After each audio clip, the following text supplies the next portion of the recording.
ಸಂಬಂಧಪಟ್ಟಂತ ಅಧಿಕಾರಿಗಳು, ಪುರಾತತ್ವ ಇಲಾಖೆಯಲ್ಲಿ ನಿಮ್ಮ ಕಚೇರಿಯಲ್ಲೇ ದಾಖಲೆಗಳಿದ್ದಾವೆ.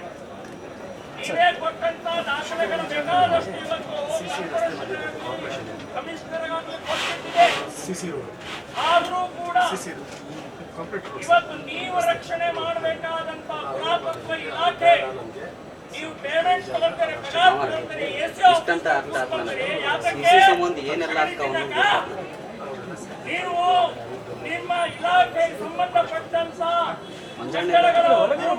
ರಕ್ಷಣೆಗೋಸ್ಕರ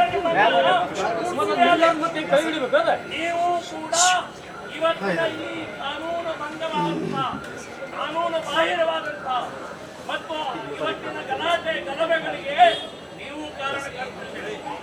ಮೊದಲನೇದಾಗಿ ಪೊಲೀಸ್ ಕಮಿಷನರ್ ನೀವು ಇವತ್ತೇನು ಹೇಳಿದ್ರೆ 500 ಮೀಟರ್ನ ಅಂತರದಲ್ಲಿ ಅಂತ ಏನ್ ಮಾಡಿದ್ರಲ್ಲ, ಅವತ್ತೇ ದುಷ್ಕರ್ಮಿಯ ಸಂಬಂಧಪಟ್ಟ ಹಾಗೆ ಕಟ್ಟುತ್ತಾ ಇರುವಂತ ರಸ್ತೆ ಮಾಡ್ತಾ ಇರುವಂತಹ ಸಂದರ್ಭದಲ್ಲಿ ಪೊಲೀಸರಲ್ಲಿ ಹಾಕಿದ್ರೆ ಇವತ್ತಿನ ಗಲಾಟೆ ಗೊಂದಲ ಅಥವಾ ಇದಾಗ್ತಾ ಇರಲಿಲ್ಲ ಅಂತ ನನಗೆ. ಇವರು 3 ಜನ ಕಾರಣಕರ್ತಿದ್ದಾರೆ. ಮೊದಲು ಇವರು 3 ಜನರ ಮೇಲೆ ಕ್ರಮ ತಗೊಳ್ಬೇಕು ಅಂತ ಹೇಳ್ತೀವಿ. ಎರಡನೇ, ಇಲ್ಲಿ ಪುಷ್ಕರಣಿ ದೇವಸ್ಥಾನ ಭೂಮಿ ಇದನ್ನು ನುಂಗುವಂತಹದ್ದು ಈಗಲ್ಲ, ಸಾವಿರಾರು ವರ್ಷದಿಂದ ಇಸ್ಲಾಂ ಹುಟ್ಟಿದಾಗಿದ್ದು ಇದನ್ನೇ ಮಾಡ್ತಾ ಬಂದಿದೆ. ಇದರ ವಿರುದ್ಧ ಹಿಂದೂ ಸಮಾಜ ನಾವು 500 ವರ್ಷ ಪ್ರಭು ಶ್ರೀರಾಮಚಂದ್ರನ ಜನ್ಮಸ್ಥಾನವನ್ನ ಹೋರಾಟ ಮಾಡಿ ನಾವು ರಾಮನ ಮೂರ್ತಿಯನ್ನು ಪ್ರತಿಷ್ಠಾಪನೆ ಮಾಡುವಂತಹ ಗಂಡಗಲಿಗಳಿದೆ.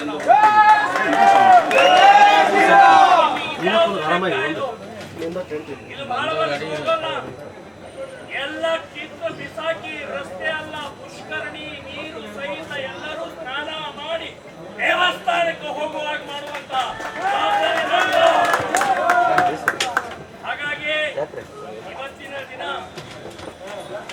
ಎಲ್ಲರೂ ಶಾಂತ ರೀತಿಯಿಂದ, ಇವತ್ತು ಶಾಂತಿ, ನಾಳೆ ಕ್ರಾಂತಿ, ಶಾಂತಿಯ ಆ ವಾತಾವರಣ ಇರುವುದೇ ಕ್ರಾಂತಿಗೋಸ್ಕರ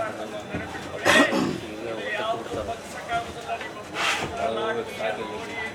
ಏನು ಯಾರ್ದು ಬಗ್ಸಕ್ಕಾಗುದಿಲ್ಲ. ನಾವು ನಿಂತ್ಕೊಂಡಿದ್ದೀವಿ. 500 ಮೀಟರ್ ಹಾಕಿದಲ್ಲ ಸಾಕಲ್ಲ ನಿಮಗೆ, ಅದನ್ನು ಬಿಟ್ಟು ಮನೆ ಹೋಗಿ ಹತ್ತಿಸೋದ?